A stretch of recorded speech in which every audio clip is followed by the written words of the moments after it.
aujourd'hui le dossier ArcelorMittal et Michelin. Au moment où des voix s'élèvent et appellent à la nationalisation des sites, d'autres évoquent une probable prise de participation privée. Nous en parlerons avec Smaïl Quadria, député du PT en charge de ces deux dossiers à l'UGTA. Que se passe-t-il exactement dans le dossier Cevital Michelin? Le groupe, dirigé par Issa Drabrab, avait annoncé son intention de prendre le contrôle de la filiale algérienne du fabricant de pneumatiques.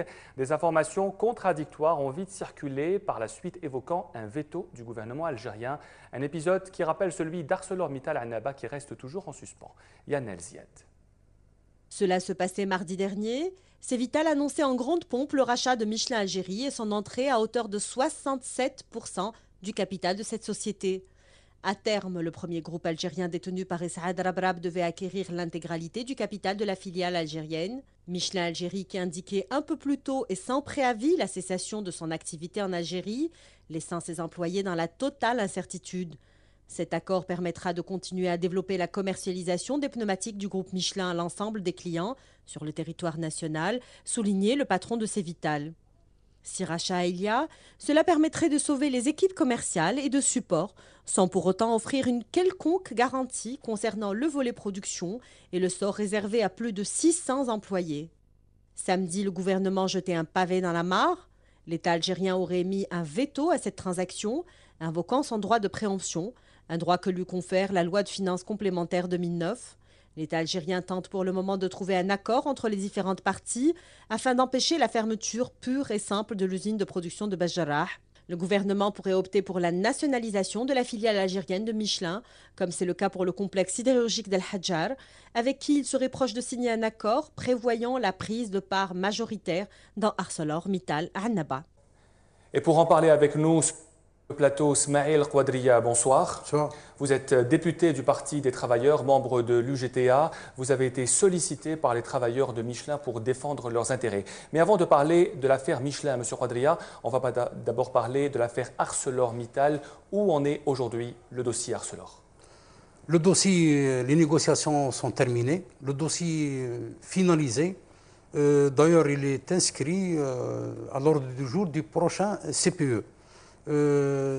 C'est un dossier qui a fait l'objet de longues négociations.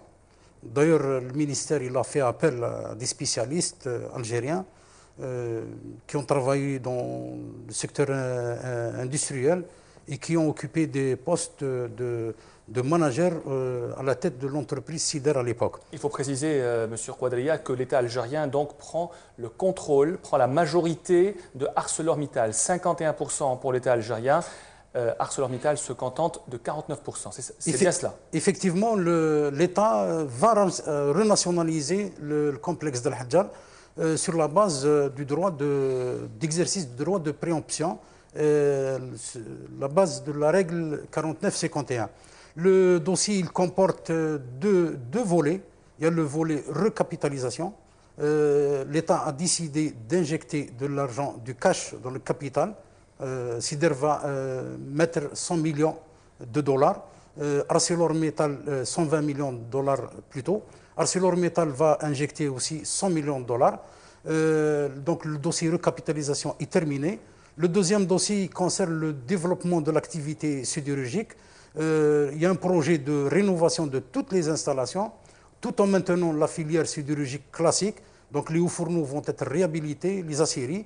Et aussi, dans la seconde phase, on va implanter une aciérie électrique et une unité de réduction directe. Aucun licenciement, aucun licenciement, au contraire, maintien absolu des effectifs et création des postes d'emploi et augmenter les capacités de production à hauteur de 2,2 millions de tonnes d'acier par an. Est-ce qu'on peut qualifier cette nationalisation de victoire des travailleurs d'ArcelorMittal, M. Quadria? C'est une victoire pour le pays en premier lieu, pour l'économie algérienne et pour les travailleurs du complexe de Hadjar.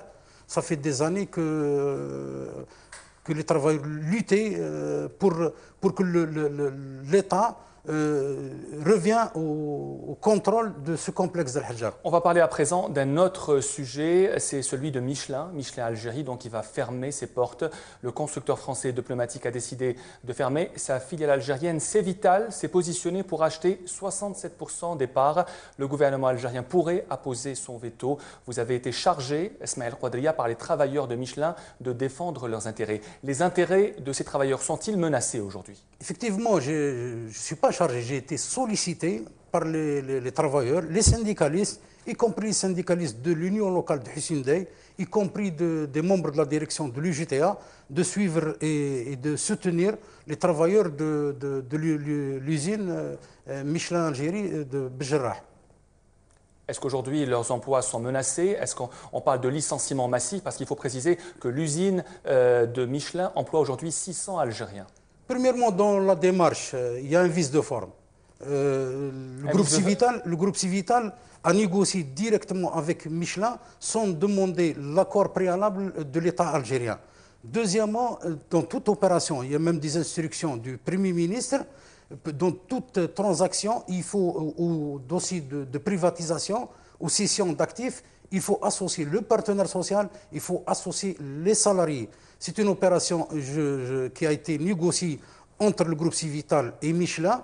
Même l'État algérien n'a pas été informé et n'a pas été associé. Mais le groupe Cevital, donc dirigé par Issaad Darbrab, a indiqué qu'il n'y aura pas de licenciement de ces travailleurs, mais qu'ils seront incorporés dans les autres structures de Cevital. Ce n'est pas juste, parce qu'on a des éléments, et même les déclarations faites par le président du conseil d'administration du groupe Civital sont très claires.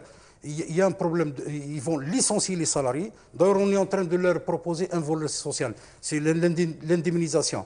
Deuxièmement, il y a aussi des propositions faites par ce même groupe de redéployer tout le personnel vers Bourj Bouaririche, c'est-à-dire du site de Bejerrah à Bourj Bouaririche sur 200 km. C'est la même expérience qu'a vécu les salariés de DVP, de l'unité de la société SPA DVP en 2007. Donc vous préconisez aujourd'hui une nationalisation du site de Michelin, Smaïl Quadria, plutôt qu'un rachat par Cevital? On est en train de mobiliser, on va lutter pour que l'État renationalise Michelin Algérie. D'ailleurs, l'État est dans l'obligation de faire valoir son droit, le droit de préemption. En parlant de ce droit de préemption, M. Quadria, la nationalisation est-elle toujours une solution aujourd'hui? Oui. Posséder, développer l'industrie, c'est posséder sa propre souveraineté. Mais l'État a-t-il aujourd'hui les moyens de racheter toutes les entreprises qui ont des problèmes, toutes les entreprises déficitaires? Pourquoi ne faire pas confiance aussi à certains groupes privés? Quel est votre avis exactement sur la question? C'est-à-dire, dans la nouvelle démarche du gouvernement, il y a une vision de réindustrialisation.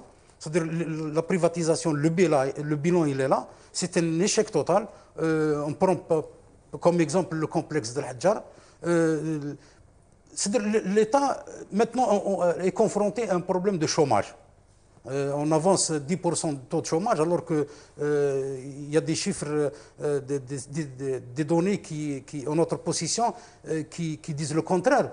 Et pour régler le problème de chômage, ce n'est pas à travers l'emploi, les solutions de l'emploi précaire, mais de renationaliser les entreprises qui ont été privatisées et qui ont échoué. Smaïl Quadria, merci d'avoir été l'invité du JTS. Vous êtes membre du Parti des travailleurs syndicalistes et vous avez été sollicité, il faut le préciser, par les travailleurs de Michelin pour les représenter, pour défendre surtout leurs intérêts face à la crise que connaît aujourd'hui leur entreprise. Merci à vous. Merci à vous et merci de l'invitation. L'Algérie et les États-Unis partagent les mêmes objectifs dans la lutte contre le terrorisme. C'est la sous-secrétaire d'État